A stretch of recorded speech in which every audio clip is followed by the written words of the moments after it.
விஷ்ணுபதி என்றால் என்ன?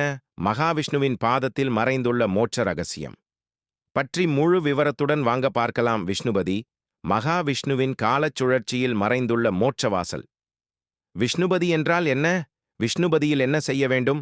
மகாவிஷ்ணுவை விஷ்ணுபதி அற்புதமான ஒரு காலச் சுழற்சி ஆடக்காடு. விஷ்ணுபதி என்பது ஆண்டில் 4 முறை மணியா வரும் ஒரு புனித நாளாகும். இந்த நாளின் மிகுந்த ஆன்மீக ஆழம் புரிந்து கொண்டால் இது பவம் தீர்க்கும், பவள ஒளி போன்ற புண்ணிய தரும், பிரம்மா முதல் தேவர்கள் வரை பூஜை செய்யும் நேரம் என்பது தெளிவாகிறது. விஷ்ணுபதி என்பது சூரியன் ஒரு ராசியிலிருந்து மற்றொரு ராசிக்கு நகரும் சங்கிரமணம் காலங்களில் மகாவிஷ்ணுவின் அதிகாரத்திற்குட்பட்ட சக்தி நிலைகளில் ஏற்படுகிறது. இந்த நாளில் விஷ்ணுவின் கிருபை சக்தி பூமிக்கு நேரடியாக ஓடி வருகிறது. ஆண்டில் 4 விஷ்ணுபதிகள். மாதம் விஷ்ணுபதி சூரியன் நுழையும் ராசி சித்திரை, ஏப்ரல், மே, மேஷம், ஆனி, ஜூன், ஜூலை, கடகம். இந்த நாளில் பூஜிக்கப்பட்ட விஷ்ணுவின் திருவடிகளில் இருப்பது மோட்சத்தின் வாசல் என புராணங்கள் கூறுகின்றன. இது அதிக புண்ணியம் தரும் திதி சல்ல, அருள் சக்தி மிகுந்த காலநிலை. சூறாவளி போல் வரும் பாவங்களையும் மனதுக்குள் பதிந்த வஞ்சனைகளையும் இந்த நாளில் விஷ்ணு வழிபாடு மூலம் விரட்ட முடியும். மகாவிஷ்ணுவின் பாத பூஜையின் மகிமை. விஷ்ணு பதி என்றால் விஷ்ணுவின் பாதங்களில் இணைபவை என்பதுதான். அந்த பதம் என்பது முக்தி தரும் பாதை.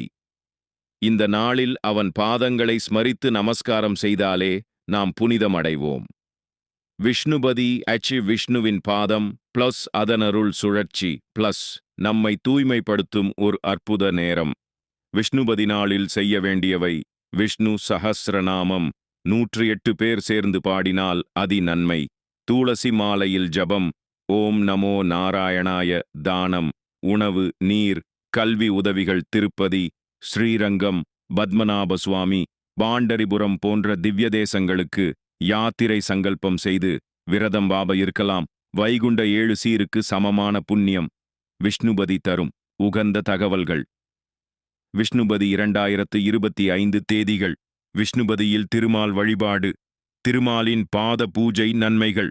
விஷ்ணுபதி விரதம் எப்படி இருக்க வேண்டும்? விஷ்ணுவை நாம் தேடுவது அல்ல, நமக்குள் உறைந்திருக்கும் அவனை உணர்வதற்கே விஷ்ணுபதி போன்ற காலங்கள் உதவுகின்றன.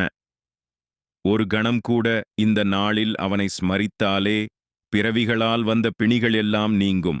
இது போன்ற விசேஷ நாட்கள் குறித்த ஆன்மீக விளக்கங்களை தொடர்ந்து வேண்டும் எனில் நாள்தோறும் நமக்கு